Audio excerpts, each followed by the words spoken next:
आज की कहानी एक किसान लड़के की है जिसे एक ऐसी लड़की से इश्क हो जाता है जिसके साथ एक रात बिताने के लिए लोग अपना सब कुछ लुटाने को तैयार रहते हैं और जो भी उसके साथ रात बिताता है वो खुद को बहुत ही खुशनसीब समझता है। फिर एक दिन वो किसान लड़का उस लड़की को अपने साथ घर ले आता है। इसके बाद दोनों मिलकर करते हैं ऐसे ऐसे कांड जो देखेंगे हम आज की इस कहानी में।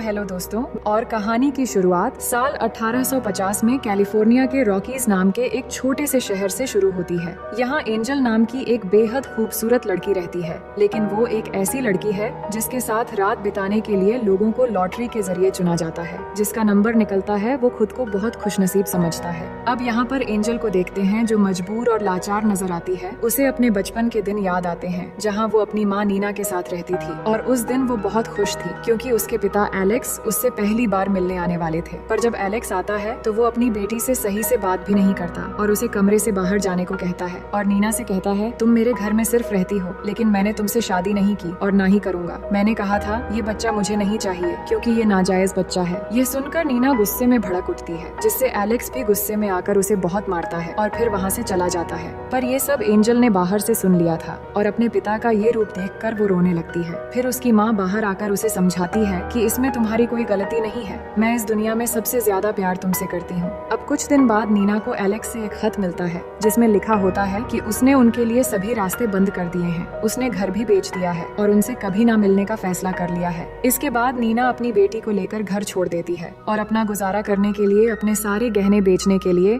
जॉन नाम के एक जौहरी के पास जाती है। लेकिन जॉन कहता है कि ये गहने नकली हैं, जिनकी कोई कीमत नहीं है, लेकिन तुम खुद बहुत कीमती हो। अगर तुम मेरे लिए काम करोगी तो तुम्हें पैसे मिल सकते हैं और यहाँ रहने की जगह भी मिल जाएगी। नीना अपनी मजबूरी की वजह से जॉन की बात मान लेती है। इसके बाद जॉन सबसे पहले नीना से इंटीमेट होता है और फिर उसे काम पर लगा देता है ताकि वो दोनों पैसे कमा सकें। लेकिन कुछ ही दिनों बाद नीना को एक गंभीर बीमारी हो जाती है और कुछ दिनों में उसकी मौत हो जाती है। अपनी माँ को इस हालत में मरते देख एंजल बहुत रोती है, लेकिन वो खुद भी बेसहारा थी। अब आगे एंजल किस तरह शहर के लोगों के बीच एक महंगी लड़की बनती है, ये हमें आगे पता चलेगा। अब कहानी प्रेजेंट में आती है जहाँ हम माइकल नाम के एक किसान को देखते हैं। वो अपने खेतों का सारा काम अकेले करता है और एक समझदार और धार्मिक लड़का है जो रोज चर्च जाकर प्रार्थना करता है। पर आज वो गॉड से अपने लिए एक लाइफ पार्टनर मांगता है जो उसे सच्चा प्यार करे और हमेशा उसका साथ दे। उसी दिन शाम को जब माइकल अपना सामान बेचने के लिए शहर जाता है तो उसकी नजर एंजल पर पड़ती है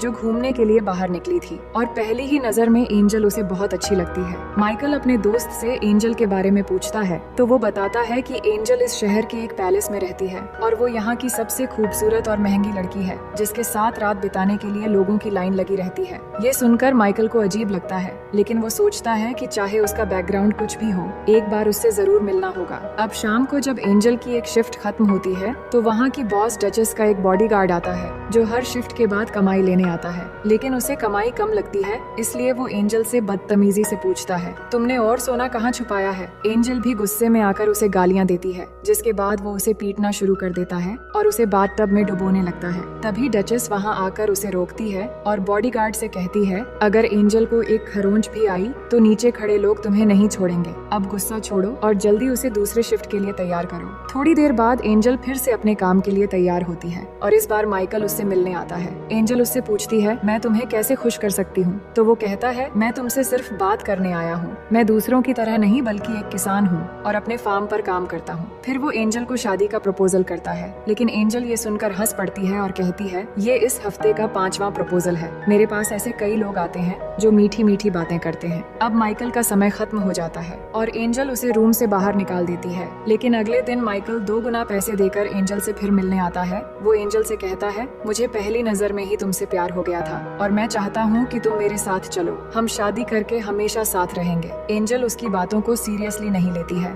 और कहती है, तुम अपना पैसा और समय दोनों बर्बाद कर रहे हो, इसलिए मेरे पास आओ और अपना काम खत्म करके यहाँ से चले जाओ। मैं कभी भी हमेशा के लिए तुम्हारी नहीं हो सकती। इतने में माइकल का समय खत्म हो जाता है और फिर से वही बॉडीगार्ड आता है और माइकल को जाने के लिए कहता है। अब आगे माइकल का दोस्त उसे समझाने की कोशिश करता है कि एंजल उसके लिए सही नहीं है, लेकिन माइकल कहता है मैं एक बार और ट्राई करना चाहता हूँ। फिर शाम होते ही फिर से एंजल से मिलने पहुँच जाता है। इस बार वो एंजल को अच्छे से समझाने की कोशिश करता है और कहता है मुझे समझ नहीं आता कि तुम इस नरक जैसी जिंदगी में क्यों रहना चाहती हो। क्या तुम्हें मेरे लिए कुछ भी महसूस नहीं होता या फिर तुम्हारे दिल में कोई फीलिंग्स ही नहीं है। फिर माइकल उसे प्यार से किस करता है और कहता है क्या अब भी तुम्हें मेरा प्यार महसूस नहीं हो रहा। एंजल जवाब देती है मैं तुमसे प्यार नहीं करती और ना ही शादी करना चाहती हूँ। तुम बस एक मामूली किसान हो और कुछ नहीं। ये सुनकर माइकल को बुरा लगता है और वो चुपचाप वहाँ से चला जाता है। अब कहानी फिर से एंजल के बचपन में चली जाती है। जब एंजल की माँ का निधन हो गया था तब जॉन नाम का वो जौहरी एंजल को एक दूसरे शहर में ले गया था। वो उसे बेचने के लिए लाया था, लेकिन वहाँ काम करने वाली सैली नाम की एक लड़की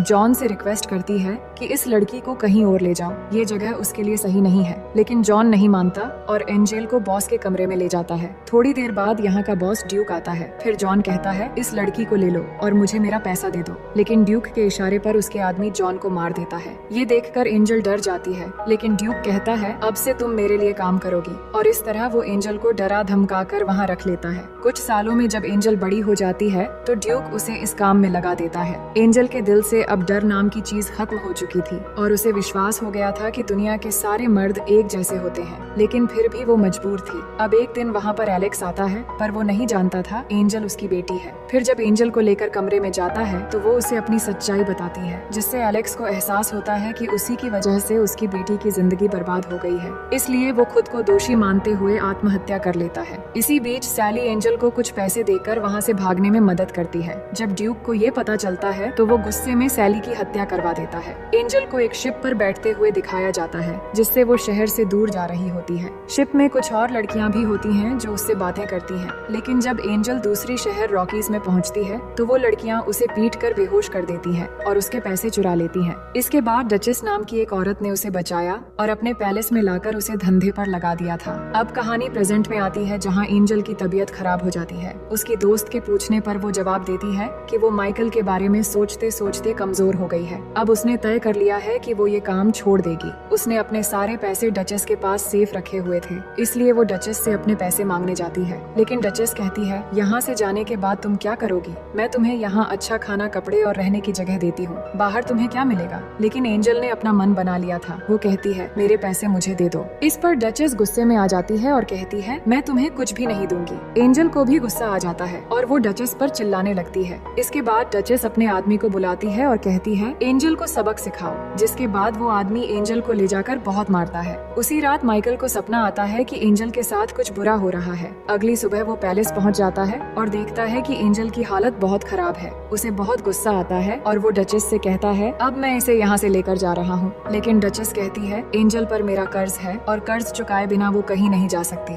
जो सुनकर माइकल डचेस को एंजल के कर्ज से 3 गुना ज्यादा पैसे दे देता है। फिर वो एंजल को अपनी माँ की अंगूठी देकर कहता है क्या तुम मुझसे शादी करोगी? जिस पर एंजल हाँ कहती है। इसके बाद माइकल एंजल को अपने फार्म पर ले जाता है। मार की वजह से उसकी हालत बहुत खराब थी। वो माइकल से कहती है तुमने डचेस को बहुत सारे पैसे दे दिए। माइकल कहता है उसकी परवाह मत करो, मुझे बस तुम्हें उस जगह से बचाना था। लेकिन एंजल वो अंगूठी वापस कर देती है और कहती है मैं ठीक होने के बाद तुम्हारे सारे कर्ज चुका दूंगी और फिर यहाँ से चली जाऊंगी, पर मैं शादी करके किसी की गुलाम नहीं बनूंगी। माइकल ये सुनकर हंसता है और कहता है शादी करना कोई गुलामी नहीं है। फिर वो उसे पहनने के लिए कुछ कपड़े देता है, जिस पर एंजल पूछती है क्या ये तुम्हारी वाइफ के हैं? माइकल कहता है ये मेरी बहन के थे, पर 1 साल पहले उसकी मौत हो गई। अब उसका पति पॉल और मैं यहाँ रहते हैं, लेकिन इस समय पॉल दूसरे शहर में है। इसके बाद एंजल उठने की कोशिश करती है, पर उसकी हालत खराब होने की वजह से वो गिर जाती है। फिर माइकल उसका ख्याल रखने लगता है और इस तरह 3 हफ्ते गुजर जाते हैं, जहाँ एंजल अब ठीक हो चुकी थी। अब रात के समय जब माइकल उसे देखने आता है तो एंजल उसे अपने पास बुलाती है और कहती है अब तुम्हारा कर्ज चुकाने का वक्त आ गया है, और माइकल को इंटीमेट होने के लिए कहती है, पर वो मना कर देता है और कहता है मैंने तुम्हें इसलिए नहीं बचाया था। मैं चाहता हूँ कि मेरे दिल में तुम्हारे लिए जो एहसास है वो तुम्हारे दिल में भी हो, और जब तक ऐसा नहीं होता तब तक मैं तुम्हारे करीब नहीं आऊंगा। दोनों और भी बातें करते हैं। हैं। एंजल कहती है, जब मैं छोटी थी तब मेरी माँ गॉड से बहुत प्रार्थना करती थी, लेकिन फिर भी उन्हें नरक जैसी जिंदगी मिली, इसलिए मुझे गॉड पर विश्वास नहीं है। अगली सुबह जब माइकल फार्म में काम कर रहा था तो एंजल जाकर उससे कहती है, मैं तुम्हारी बीवी वाला काम नहीं संभाल सकती, लेकिन जब तक यहाँ हूँ तुम्हारे साथ फार्म में काम कर सकती हूँ, जिस पर माइकल भी मान जाता है। इसके बाद वो उसे खेती की कई चीजें सिखाता है, जैसे कि अंडे लाना और मुर्गी पालना और मछली पकड़ने के साथ साथ कई काम भी सिखाता है। इन सब कामों में एंजल को भी मजा आने लगता है। फिर एक रात माइकल उसे जगाकर कहता है, चलो हमें कहीं जाना है। एंजल कहती है, थोड़ी देर बाद सुबह होने वाली है, अब रात को कहाँ ले जाओगे? जिसके बाद माइकल उसे एक पहाड़ी पर ले जाता है और वहाँ से खूबसूरत सनराइज दिखाता है और कहता है, मैं तुम्हें ऐसी ही जिंदगी देना चाहता हूँ जिसमें बहुत सारे रंग होंगे, ठीक इसी सनराइज की तरह। एंजल कहती है, अगर तुम मेरी जिंदगी का आधा सच भी जान लोगे तो मुझसे नफरत करने लगोगे। इस पर माइकल कहता है, वो जिंदगी तुमने नहीं चुनी थी, लेकिन अब तुम अपनी मनचाही जिंदगी चुन सकती हो। पर एंजल कहती है, मुझे पता भी नहीं कि मैं यहाँ पर क्यों हूँ। तुम मुझे अपनी बीवी तो मानते हो पर मेरे करीब नहीं आते। माइकल बताता है, मैं बस इंतजार कर रहा था तुम्हारे दिल में वो एहसास होने का। जिसके बाद दोनों किस करने लगते हैं। फिर दोनों घर चले आते हैं। घर आकर माइकल पहली बार एंजल के साथ इंटीमेट हो जाता है और दोनों इस पल को बहुत एंजॉय करते हैं। अब अगले दिन फार्म में पॉल आता है और माइकल से मिलता है। पॉल अपने काम के लिए दूसरे शहर गया था और वो बहुत दिनों बाद लौटा है। दोनों एक दूसरे का हालचाल पूछते हैं और माइकल कहता है कि मैंने शादी कर ली है। इसके बाद वो जब पॉल को एंजल से मिलवाने ले जाता है तो पॉल उसे देखकर पहचान लेता है, पर इस वक्त वो कुछ भी नहीं कहता। फिर माइकल के जाने के बाद वो एंजल से बात करता है और कहता है, मैं अच्छे से जानता हूँ कि तुम कौन हो और किस तरह का काम करती हो। माइकल बहुत ही अच्छा लड़का है, उसे एक अच्छी बीवी मिलनी चाहिए, ना कि तुम जैसी। एंजल कहती है, वो खुद मेरे पास आया था और सब जानने के बाद ही उसने मुझे अपनाया और ये बात तुम्हें भी एक्सेप्ट कर लेनी चाहिए।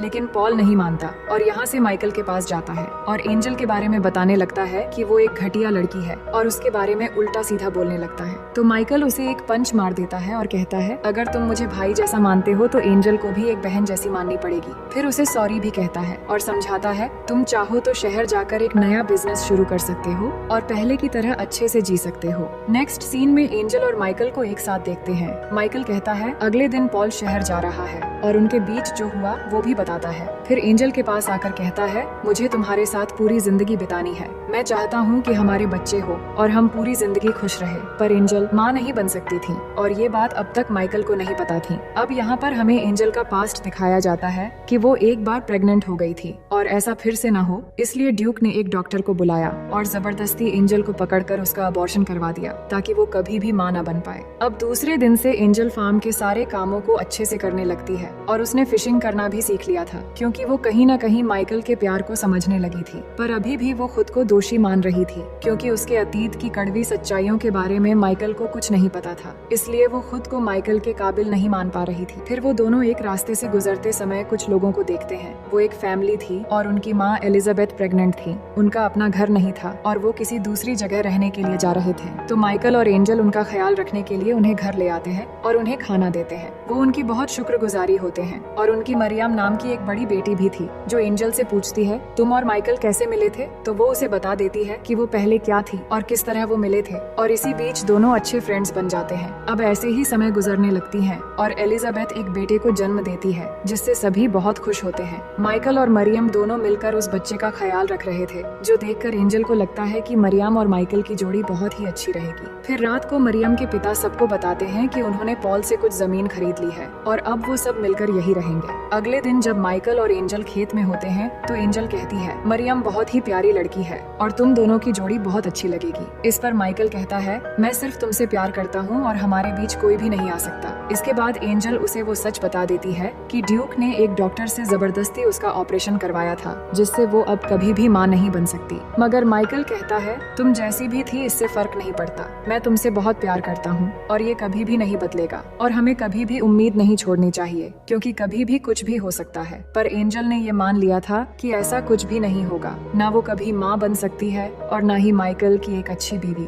उसके बाद हम दोनों को डिनर करते हुए देखते हैं, जहाँ एंजल कहती है कि मुझे उस जगह ले चलो जहाँ पर हमने सनराइज देखा था। फिर दोनों वहाँ जाकर सनसेट देखते हैं और उस पल को यादगार बनाने के लिए दोनों वहीं पर इंटीमेट हो जाते हैं। फिर अगली सुबह एंजल मरियम के लिए एक लेटर लिखती है और उसमें माइकल की अंगूठी रखकर सबके जागने से पहले एक आदमी के साथ शहर चली जाती है। इसके बाद मरियम को वो लेटर मिलती है जिसमें लिखा होता है कि माइकल और मरियम की एक खूबसूरत जोड़ी बन सकती है और और वो हमेशा खुश रहेंगे। फिर मरियम वो लेटर माइकल को दिखाती है और कहती है तुम्हें जाकर उसे रोकना चाहिए, पर माइकल कहता है मैंने उसके लिए सब कुछ किया और उसे अपने प्यार का एहसास भी दिलाया, अब ये उसकी जिंदगी है और वापस आने का फैसला भी उसी को करना होगा। वही एंजल शहर के एक होटल में पहुंचती है और होटल ऑनर से कहती है अगर आपको किसी कुक की जरूरत है तो मैं वो काम कर सकती हूँ, पर मुझे यहाँ रहने के लिए जगह भी चाहिए। ये सुनकर होटल ऑनर मान जाता है। अब एंजल वहाँ काम पर लग जाती है, पर उसी दिन ही ड्यूक का एक आदमी उसे वहाँ काम करते हुए देख लेता है। उसी रात को होटल में आग लग जाती है और सब कुछ जल जाता है। अगले दिन एंजल जले हुए सामानों को समेट रही थी, तभी उसके सामने ड्यूक आता है। ड्यूक वही आदमी है जिसने एंजल को बचपन में जॉन को मारकर अपने कब्जे में किया था। अब उसने इस शहर में आकर अपना वही धंधा शुरू किया है जिसके बारे में एंजल नहीं जानती थी। वो एंजल को अपने साथ चलने के लिए कहता है, पर वो कहती है कि तुम मुझसे जबरदस्ती नहीं कर सकते। इसके बाद ड्यूक बताता है कल रात होटल में मैंने ही आग लगवाई थी, अब अगर तुम नहीं मानती तो मैं इस होटल ओनर को भी मरवा दूंगा। इसके बाद एंजल ना चाहते हुए भी उसके साथ चली जाती है, लेकिन वहाँ जाकर देखती है कि ड्यूक के पास दो छोटी छोटी लड़कियां हैं जिनके साथ वो उसी की तरह जबरदस्ती काम करवाता है। ये देखकर एंजल कहती है कि तुम बड़ी लड़कियों को हैंडल नहीं कर सकते, इसलिए छोटी बच्चियों को लाकर उन पर जुल्म करते हो। ड्यूक उसे धमकाते हुए कहता है अगर तुम मेरे खिलाफ गई या भागने की कोशिश की तो मैं तुम्हें मार डालूंगा। अब जल्दी से तैयार हो जाओ, मुझे तुम्हें सबके सामने ले जाकर दिखाना है। इसके बाद वो एंजल को स्टेज में ले जाकर सबको दिखाना चाहता था, पर इसी बीच एंजल पहली बार गॉड से प्रे करती है कि अगर आप सच में हो तो उन छोटी बच्चियों के लिए ही सही मेरी मदद करो और मुझे सच बोलने की शक्ति दो। इसके बाद ड्यूक उसे सबके सामने स्टेज पर ले जाता है, लेकिन वो स्टेज में खड़ी होकर सब लोगों को बता देती है कि किस तरीके से ड्यूक छोटी लड़कियों के साथ जुल्म करता है और अपनी कहानी भी बता देती है। ये सुनकर ड्यूक सबको बताता है कि ये झूठ बोल रही है और स्टेज से एंजल को जबरदस्ती एक कमरे में ले जाता है और वहाँ उसे मार देने ही वाला होता है। तभी ड्यूक का एक आदमी आकर उसे गिरा देता है, क्योंकि वो आदमी ड्यूक के क्रूर तरीके से तंग आ चुका था, इसलिए वो एंजल को भागने के लिए कहता है। अब एंजल जल्दी से उन दोनों बच्चियों के कमरे में जाकर उन्हें बचाकर बाहर भागने लगती है। ये देखकर सभी लोग समझ जाते हैं कि ड्यूक तो सच में एक बेरहम है जो छोटी बच्चियों के साथ जुल्म करता है। जिसके बाद सभी लोग भड़क जाते हैं और ड्यूक को मारने के लिए बढ़ने लगते हैं। ड्यूक भाग रहा होता है, लेकिन सभी लोग उसे चारों तरफ से घेर लेते हैं और उसे पकड़कर फांसी देकर मार डालते हैं। अब आगे इस घटना के 3 साल बाद के समय दिखाया जाता है, जहाँ पर हम पॉल को एक दूसरे शहर में देखते हैं। यहाँ पर अचानक वो एंजल को देखता है, फिर उसका पीछा करते हुए एक बड़े स्कूल में पहुँच जाता है। अंदर जाकर इंक्वायरी करता है तो एंजल उसे मिल जाती है। इसके बाद वो एंजल से पूछता है कि ये सब क्या है और तुम यहाँ पर क्या कर रही हो। एंजल बताती है कि ये एक स्कूल है जहाँ मेरी तरह जो लड़कियाँ नई शुरुआत करना चाहती हैं, उन्हें यहाँ शिक्षा दी जाती है। ये सुनकर पॉल को बहुत अच्छा लगता है। फिर वो माइकल और मरियम के बारे में पूछती है, जिस पर पॉल कहता है कि मरियम अब मेरी वाइफ है और अब वो माँ बनने वाली है। तुमने सोचा था कि वो दोनों एक हो जाएंगे, लेकिन माइकल ने हमेशा मरियम को अपनी बहन की तरह माना और वो अब भी तुम्हारा इंतजार कर रहा है और अभी भी तुमसे बहुत प्यार करता है। ये सुनकर एंजल बहुत दुखी हो जाती है,